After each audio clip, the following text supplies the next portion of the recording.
Halo anak-anak, apa kabar? Salam sehat untuk kalian. Kita bertemu dengan materi kehidupan manusia pada masa praaksara. Selamat belajar.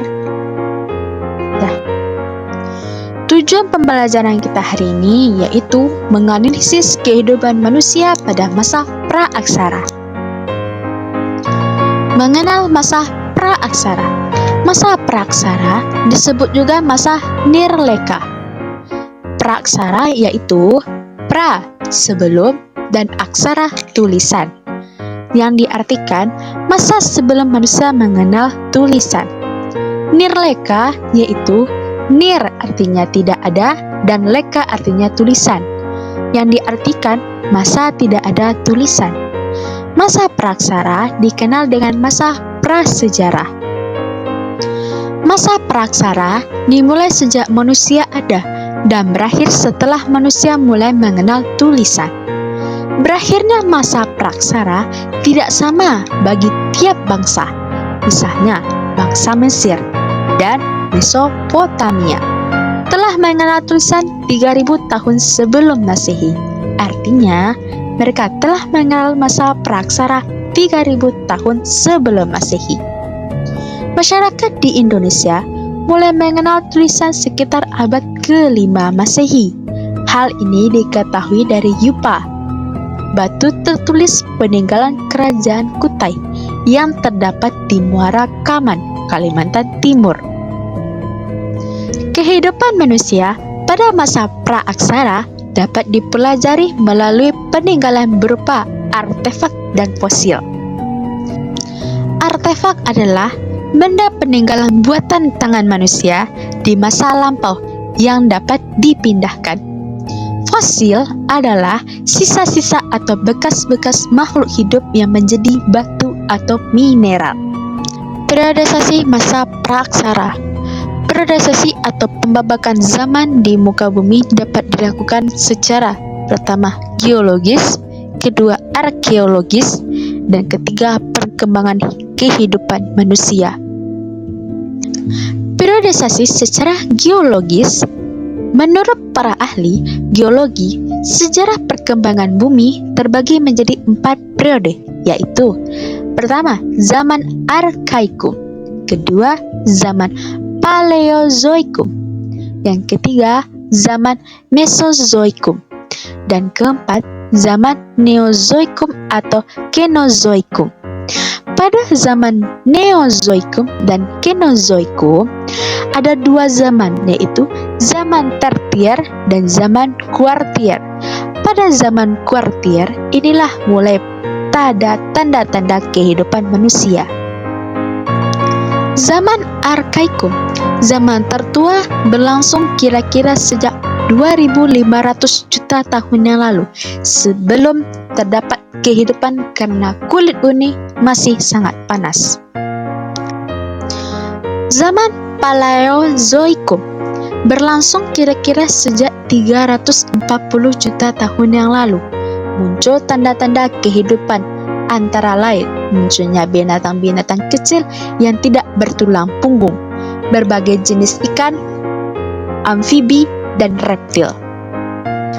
Zaman Mesozoikum. Zaman ini berlangsung kira-kira 140 juta tahun yang lalu. Pada zaman ini didominasi oleh binatang-binatang dengan bentuk tubuh yang besar, seperti dinosaurus. Pada zaman ini juga muncul berbagai jenis burung. Zaman Mesozoikum disebut pula dengan zaman reptil, karena pada zaman ini jenis binatang reptil paling banyak ditemukan. Zaman Neozoikum atau Kenozoikum.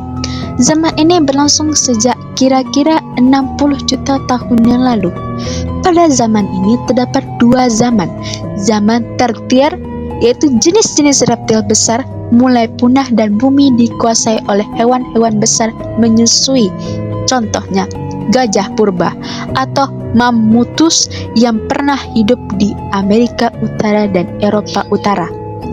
Kedua, zaman kuartier berlangsung sejak 3 juta tahun yang lalu.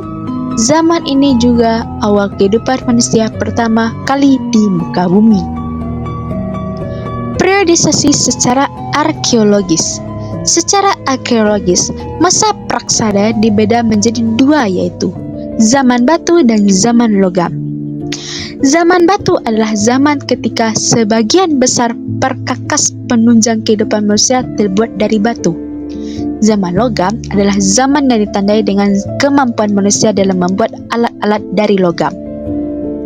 Zaman batu dibagi menjadi 4 zaman: Paleolitikum, Mesolitikum, Neolitikum, dan yang terakhir, tradisi megalitik. Paleolitikum. Paleo artinya tua, litos artinya batu, sehingga Paleolitikum diartikan sebagai zaman batu tua. Zaman ini diperkirakan berlangsung selama 600.000 tahun silam. Hasil kebudayaannya banyak ditemukan di daerah Pacitan dan Ngandong, Jawa Timur. Kehidupan manusia pada zaman Paleolitikum sangat sederhana, hidup secara berpindah-pindah, nomaden, memperoleh makanan dengan cara berburu, mengumpulkan buah-buahan, ubi-ubian, serta menangkap ikan. Alat yang digunakan pada zaman Paleolitikum terbuat dari batu yang masih kasar dan belum diasah seperti kapak, parimbas, atau alat sepih. Mesolitikum. Mesolitikum berasal dari kata meso yang artinya tengah dan litos yang artinya batu, sehingga zaman ini disebut sebagai zaman batu tengah. Pada zaman Mesolitikum, manusia sudah ada yang hidup secara menetap.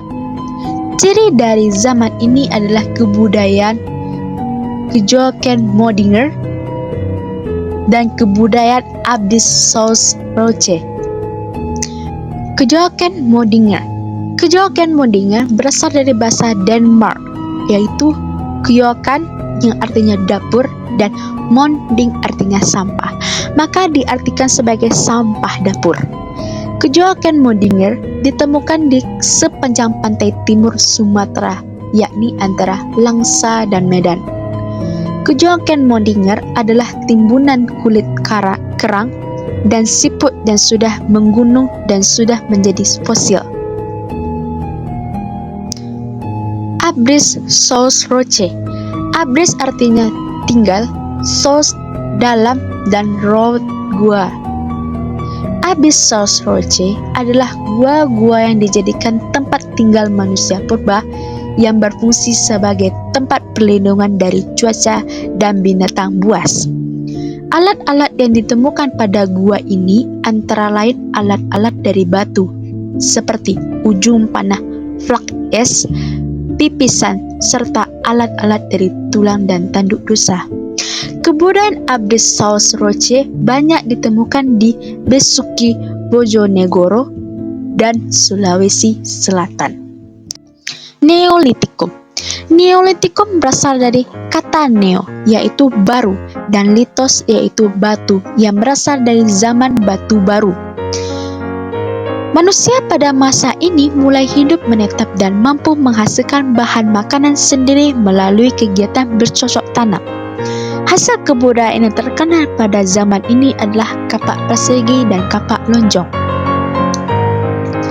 Kapak lonjong berukuran besar disebut dengan Walzenbell dan yang kecil disebut Kleinbell. Kapak persegi memiliki bentuk persegi panjang dan trapesium. Kapak persegi ukuran besar disebut bellium dan berfungsi sebagai cangkul. Kapak ukuran kecil disebut tarah atau tatah dan berfungsi sebagai alat pahat. Pada zaman Neolitikum, terdapat barang lain seperti perhiasan yang terbuat dari batu dan kulit kerang, gerabah, dan pakaian. Pada tradisi megalitik. Tradisi megalitik adalah kegiatan bangunan dari batu yang berukuran besar. Tradisi ini muncul pada zaman batu dan erat kaitannya dengan kepercayaan pemujaan terhadap roh nenek moyang. Jenis bangunan megalitik. Yang pertama, menhir. Menhir adalah bangunan berupa batu tegak atau tugu yang berfungsi sebagai tempat pemujaan roh nenek moyang atau tanda peringatan untuk orang yang telah meninggal. Dolmen. Dolmen adalah bangunan berupa meja batu yang berfungsi sebagai tempat persembahan untuk memuja arwah leluhur pelinggih di tempat duduk untuk kepala suku atau raja. Kubur peti batu. Kubur peti batu yaitu tempat untuk menyimpan mayat. Kubur peti ini dibentuk 6 buah papan batu dan sebuah penutup peti. Papan batu ini disusun secara langsung dalam lubang yang telah disiapkan terlebih dahulu dan biasanya diletakkan memujur ke arah sungai atau gunung. Waruga. Waruga merupakan peti kubur batu yang berukuran kecil dan banyak ditemukan di daerah Sulawesi Tengah. Sarkofagus. Sarkofagus adalah bangunan berupa kubur batu yang berbentuk seperti lesung dan diberi tutup dan banyak ditemukan di daerah Bali. Punden berunda. Punden berunda yaitu bangunan bertingkat yang dihubungkan dengan tanjakan kecil dan berfungsi sebagai tempat pemujaan terhadap roh nenek moyang. Sekarang mari kita perhatikan mengenai zaman logam. Zaman logam terdiri dari 3 zaman, yaitu zaman perunggu, zaman tembaga, dan zaman besi. Indonesia ia hanya mengalami 2 zaman logam, yaitu zaman perunggu dan zaman besi. Benda yang dihasilkan adalah kapak corong, kapak yang menyerupai corong, neraka, moko, penjana perunggu, manik-manik, dan cendera sica, kapak sepatu. Periodisasi berdasarkan perkembangan kehidupan. Masa praksara berdasarkan periodisasi perkembangan kehidupan terdiri dari 3 hal: masa berburu dan mengumpulkan makanan, masa bercocok tanam, masa perendagian. Masa berburu dan mengumpulkan makanan di tingkat sederhana. Hidup bergantung pada alam, tinggal di daerah yang ada airnya, berkelompok, nomaden, berburu dan mengumpulkan makanan dari alam. Mampu membuat alat sederhana dari batu, tulang, dan kayu yang berbentuk kasar. Kapak perimbas, kapak penetak, pahat genggam, dan kapak genggam. Masa berburu dan mengumpulkan makanan tingkat lanjut. Mulai mengenal cara bercocok tanam sederhana dan mengembangbiakkan binatang. Tinggal di dalam gua dan dinding gua dilukis berupa gambar tangan binatang dan dia menandakan berkembangnya kepercayaan manusia pada masa itu. Misalnya, lukisan cap tangan dengan latar belakang warna merah mengandung arti kekuatan pelindung untuk mencegah roh jahat, dan cap tangan yang jarinya tidak lengkap dianggap sebagai tanda berkabung. Alat-alat masih terbuat dari batu yang bentuknya lebih halus seperti kapak Sumatera dan alat tulang sampung. Masa bercocok tanam. Hidup dengan bercocok tanam dan mengembangbiakkan binatang ternak. Menetapkan dan membentuk masyarakat perkampungan yang dipimpin oleh kepala kampung. Berkembang tradisi pendirian bangunan megalitik atau bangunan besar dari batu. Alat-alat sudah lebih halus seperti kapak persegi, kapak lonjong, gerabah, perhiasan dari batu dan kulit kerang, kepercayaan terhadap roh nenek moyang. Masa perendagian. Masa ini manusia sudah mahir membuat berbagai peralatan atau perkakas alat yang dihasilkan juga terbuat dari logam. Untuk bertani, bertukang, peralatan rumah tangga, perhiasan, dan sebagai alat pelengkap upacara dan pemujaan. Berkembang pemahatan arca dan pendirian bangunan batu untuk pemujaan. Masyarakat sudah hidup menetap di perkampungan yang lebih besar dan jauh lebih teratur. Perendagian berasal dari bahasa Bali, undagi, yaitu seorang atau kelompok yang mempunyai keterampilan jenis usaha tertentu. Misalnya, pembuatan gerabah, pembuatan perhiasan, dan pembuatan sampan. Nilai budaya dan tradisi dari kehidupan manusia pada masa praksara. Pertama, religius, kepercayaan animisme dan dinamisme, nilai gotong royong, nilai musyawarah, tradisi bahari atau pelayaran, tradisi bercocok tanam, dan nilai keadilan. Nenek moyang bangsa Indonesia, Paul dan Fritz Saracen mengungkapkan bahwa penduduk asli Indonesia adalah suatu ras yang berkulit gelap bertubuh kecil. Saracen menyebut sebagai suku bangsa Vedda.